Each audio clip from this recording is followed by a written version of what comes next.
en commun, donc j'utilise la technique. On sortait à côté la somme et le produit.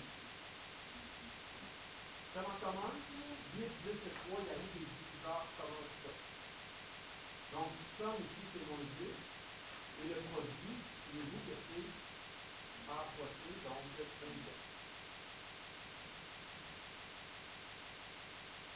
Normalement, on va commencer par trouver les deux nombres qui multipliés ensemble donnent 24. Parce que j'ai moins de combinaisons possibles que la somme. Puis, je regarde quand même le symbole ici, c'est un moins. Donc, c'est un moins, et ça me prend deux moins de puissance. Moins 2, moins 2. Moins 4, pas moins 6. Moins 4, moins 6. Okay? Donc, c'est une combinaison d'une seule fonction. Une fois que c'est fait, je m'en viens ici. Et ce qu'il s'agit de faire, c'est de reprendre mon polynôme, x plus 2, et le terme central, je le réécris en utilisant les deux nouveaux nombres. C'est-à-dire mon moins x, là, je peux l'écrire comme étant moins 4x, moins 6x. C'est la même affaire, mais ça me permet d'aller vers la factorisation. Et rendu là, ben, vous remarquez qu'avec ce que j'ai dit tout à l'heure, je me retrouve avec 4 termes. C'est là qu'on fait une double mise en évidence. Double mise en évidence.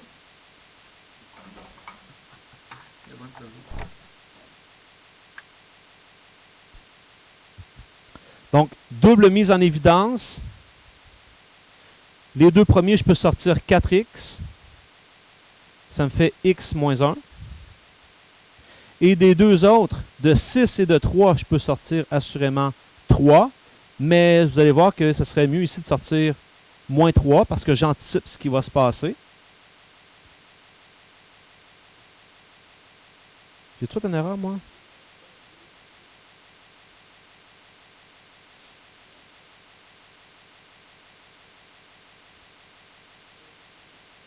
Merci, merci, merci. Donc, moins 3, j'obtiens 2x moins 1. Donc, mon fameux 2x moins 1 est multiplié par 4x moins 3. Ça, c'est ma factorisation. Si j'en regarde un autre, prenons celui-là ici qui est juste à côté. J'ai 3 termes. Si je tente d'y aller par somme produit directement, j'en vois déjà qui ont écrit les nombres. Je me retrouve avec des gros nombres. La somme, c'est 24, puis le produit, c'est 108.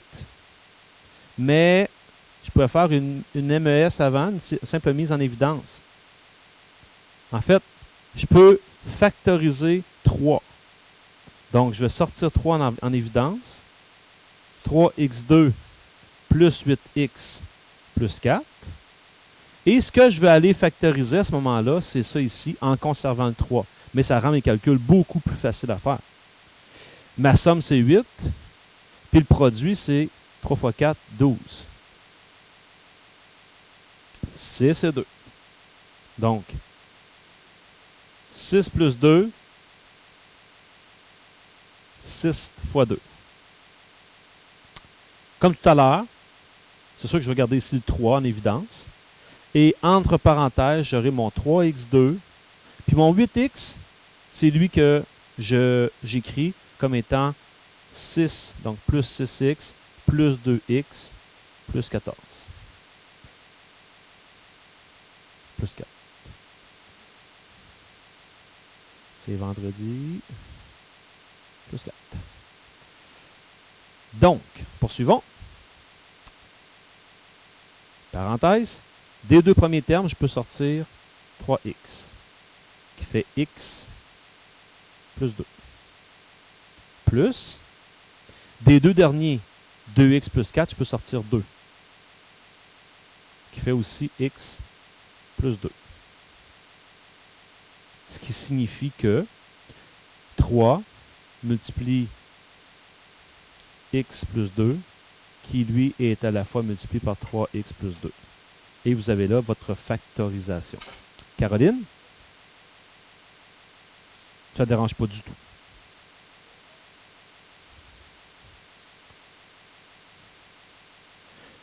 dans une des deux. C'est toi qui décides. Donc, si jamais tu n'avais pas fait ta mise en évidence simple, tu aurais trouvé deux gros nombres, ben ça se peut que tu aurais réussi 3x plus 6 ou ça se peut que tu aurais réussi 9x plus 6.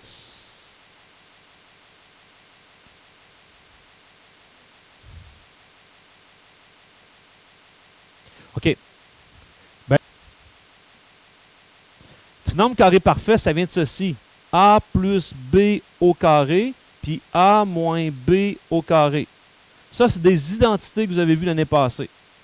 Souvent, on se faisait avoir au début. A plus B au carré, il y en a qui écrivaient A2 plus B2. Mais c'est pas du tout ça. Ça, là, Karianne, tu vas nous le dire? C'est quoi que ça fait?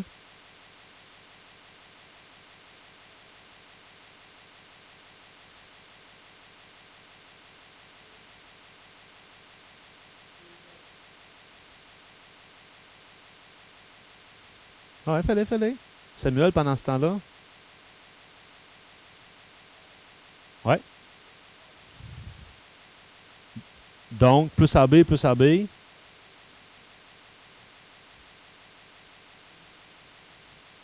Alors ça, lorsque je connais cette identité-là, je peux arriver directement à mes résultats. De la même manière ici, c'est la même structure.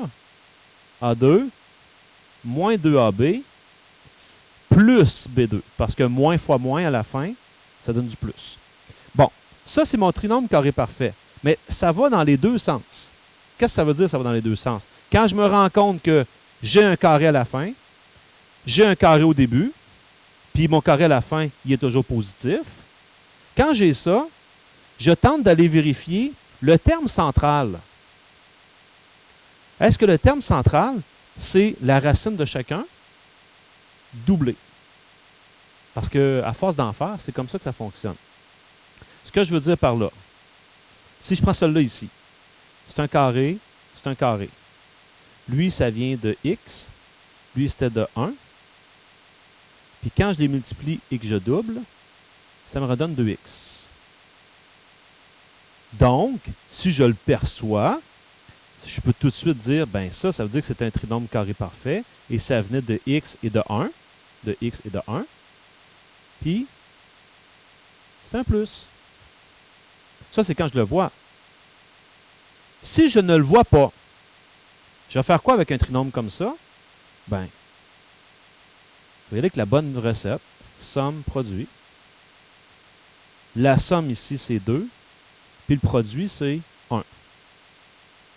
Je cherche deux nombres qui multiplient ensemble donnent 1, et dont 1. En passant, lorsque vous faites vos calculs dans somme produit et que vous vous rendez compte que c'est deux nombres pareils, c'est un trinôme carré parfait. Mais c'est pas grave, je peux continuer. Ça fait x2 plus mon 2x, là, c'est x plus 1. Je me suis servi de 1 et de 1. Je fais la même technique que tantôt, juste pour vous montrer que ça fonctionne. Je peux sortir x qui fait x plus 1. Et ici, ben, mettons 1 pour bien le voir. Facteur de x plus 1. Qu'est-ce qui se passe? X plus 1 qui est multiplié par x plus 1. Ça, c'est la même affaire que x plus 1 à la 2. Donc, ça a été un peu plus long. Je suis quand même arrivé à là. Mais là, c'est juste de voir si vous êtes capable de le percevoir directement.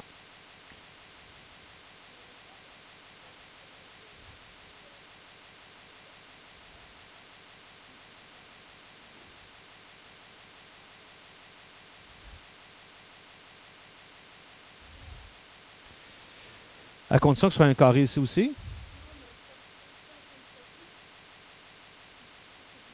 Oui. Oui. Oh, oui, tu peux passer directement à tes parenthèses. Oui, ça c'est sûr. Mais moi, là, cette technique-là, là, ce que vous devez comprendre, pourquoi je la présente comme ça, c'est qu'elle est très globale. Elle permet de régler, quand j'ai un autre nombre que 1 devant mon x2, elle permet de régler les trinômes carrés parfaits, puis elle permet de régler ceux-là comme ça ici. Ça évite de faire des erreurs. Parce qu'au début, là, quand j'ai commencé à enseigner la factorisation, je disais ça. Quand il y a un 1, on peut passer directement aux parenthèses. Et là, il y en a qui se faisaient avoir. il y avait un chiffre, puis il passait directement aux parenthèses, avec les deux nombres qu'il avait trouvés ici. OK? Donc, on fait attention à ça. Complétion du carré. Est-ce que vous vous en souvenez? On la passe. Quand vous arriverez là, là, pour tout le monde et Caroline, on peut toujours utiliser x égale moins b plus ou moins racine b2 moins 4ac sur 2a. La formule quadratique. Elle me sert à trouver les valeurs de x pour que ça fonctionne. Vous n'aurez peut-être besoin à l'occasion. Pardon? La complétion du carré? La complétion du carré. Ah, il y en a peut-être qui fonctionnent, mais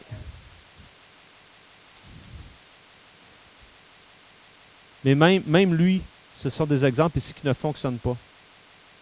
Parce que la somme, c'est moins 9, puis le produit, c'est moins 8. Ça ne marche pas. Moins 8, non, ça ne marche pas.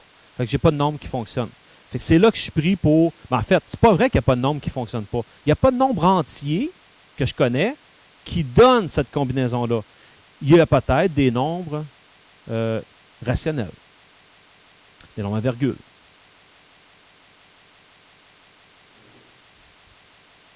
On factorise avec la complétion du carré ou on fait la quadratique. OK?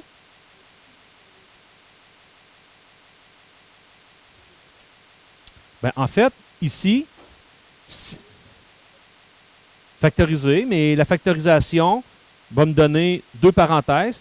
Et si jamais j'avais à chercher, par exemple, c'est quand que ça vaut 0, je trouverai deux valeurs de x. OK? J'arrive à la forme radicale. Bon. Ce que j'ai à l'intérieur, je vous donne un peu de vocabulaire. Ce que j'ai à l'intérieur de la racine, c'est ce qu'on appelle le radicande.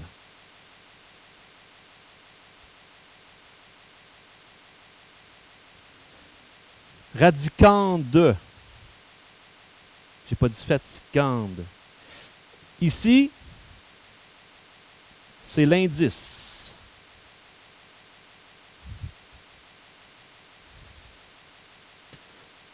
Et l'année dernière, dans la propriété des exposants, vous avez vu une propriété qui était la suivante.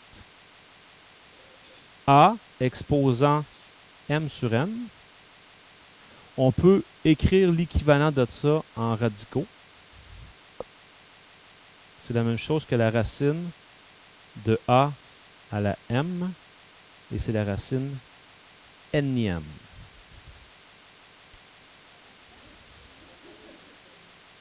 Peut-être que vous avez cherché à l'effacer rapidement de votre tête, mais bon. En fait, je vais vous écrire une formule que peut-être ça veut dire ah, ça, peut-être. A à la m à la 1 sur n. Bon. Lorsque j'avais exposant d'exposant, qu'est-ce qu'on fait avec les exposants dans ce temps-là? On les multiplie. Donc, ça fait la même chose que m sur n. Premier constat. OK?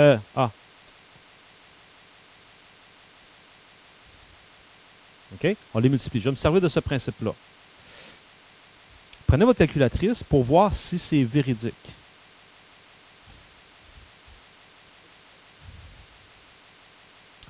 Vous allez faire ceci comme calcul.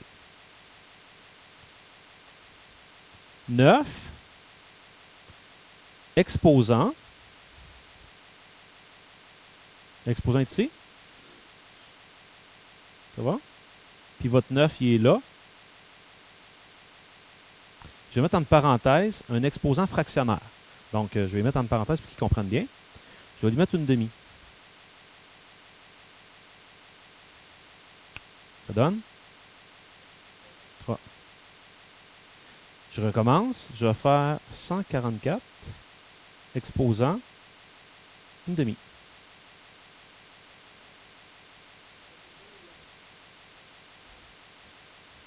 qu'est-ce que j'ai fait? Je suis venu ici, là. J'ai fait 100 exposant une demi.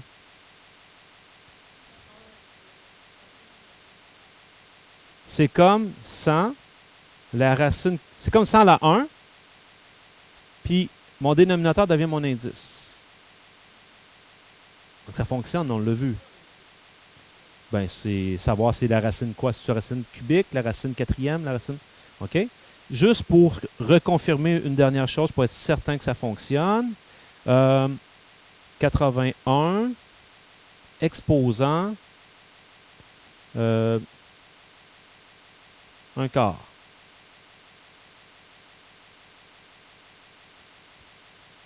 Qu'est-ce que ça signifie, cette affaire-là? La racine quatrième de 81, c'est 3. Ça veut dire que si je faisais 3 à la 4, ça me donnerait 81. 3 exposant 4, ça fait 81. OK?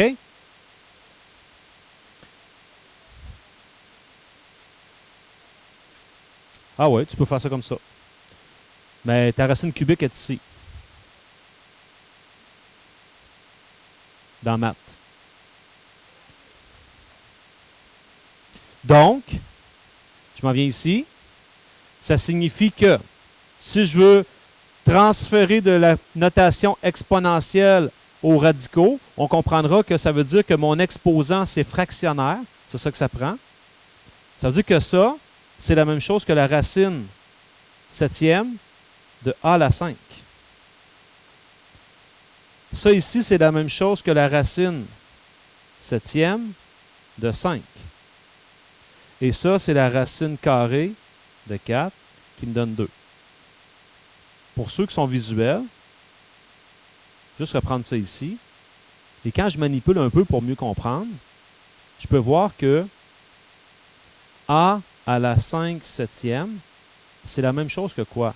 C'est la même chose que a à la 1 septième. Pardon, pas vrai. C'est ça. C'est la même chose que a à la 5, qui est exposant 1 septième. Parce que tout à l'heure, vous m'avez dit, exposant d'exposant, on les multiplie, donc ça va dans les deux sens. Je joue avec les propriétés pour bien vous faire voir que quand j'ai exposant 1 septième, on comprend facilement que ça veut dire que c'est la racine septième. De quoi? De ça. Donc, ça me permet de voir que ça, c'est la racine septième de a à la 5. OK.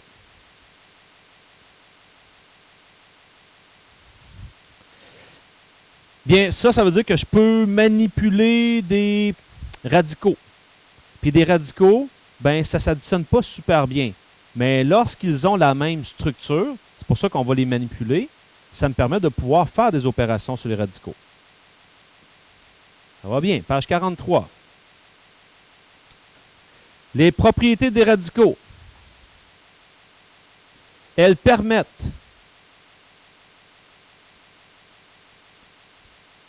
d'effectuer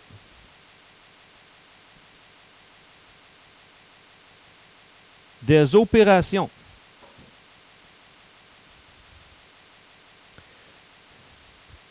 faisant intervenir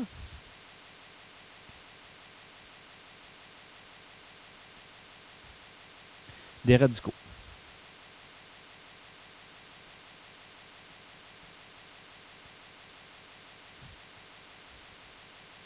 Sinon, il faudrait passer sous la forme exponentielle.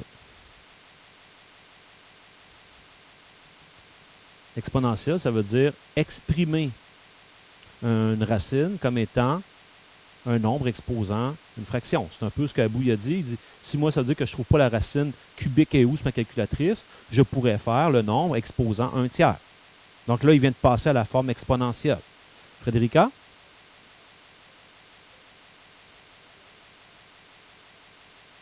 Oui. Sur ta calculatrice, tu as ici, je vais revenir en arrière, Donc, dans la touche Math, tu as la xème racine. Donc, ce que tu devrais faire, mettons, pour trouver un nombre qui fonctionne bien, là, tu peux dire, mettons, regarde, si je fais 5 exposant 7. OK.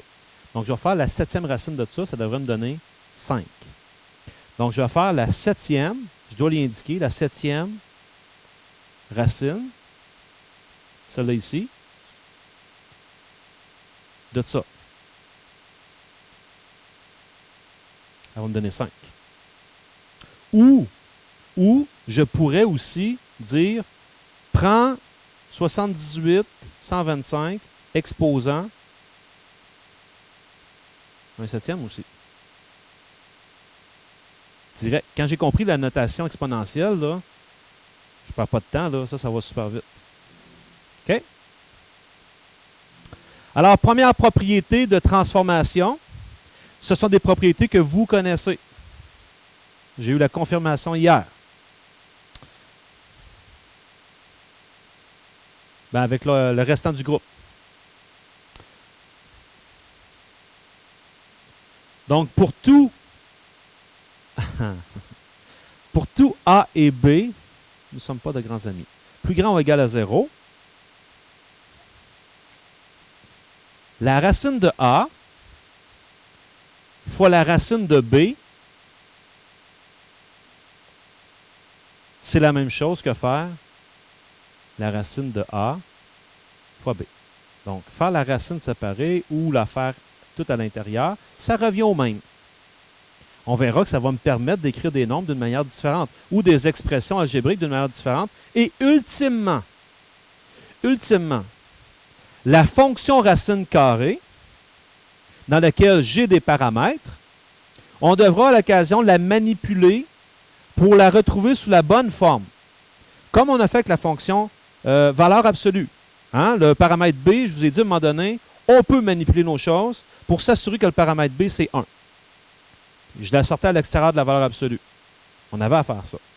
Puis même qu'on s'est dit, quand on va retrouver notre équation, on va la retrouver en cherchant une forme dans laquelle le B vaut déjà 1. Ça élimine des calculs puis des paramètres qu'on n'a pas besoin d'avoir parce que le A et le B ont un rôle commun. On aura à faire la même chose avec la fonction racine carrée. Donc, on aura à faire des manipulations. Une autre manipulation possible, c'est que pour tout A plus grand ou égal à 0, B plus grand que 0, eh bien, faire racine de A divisé par racine de B, c'est l'équivalent de faire racine de A sur B. Et vous comprenez pourquoi que je les ai écrits différemment ici. Voilà, je ne peux pas diviser par 0, donc lui, je l'ai mis strictement plus grand que 0. C'est simplement une petite condition que je mets dessus. Ce qui est important de retenir ici, c'est ça. Ça, là, on travaille avec. Donc, en appliquant ce que je viens de vous dire, ça veut dire que lorsque je vois racine de 25 à 2, ça, c'est la même chose que racine de 25 fois la racine de A2. Je viens d'appliquer la propriété dans l'autre sens. Et donc, je peux voir que c'est la même chose que 5A. Pas très compliqué. Dans l'autre situation,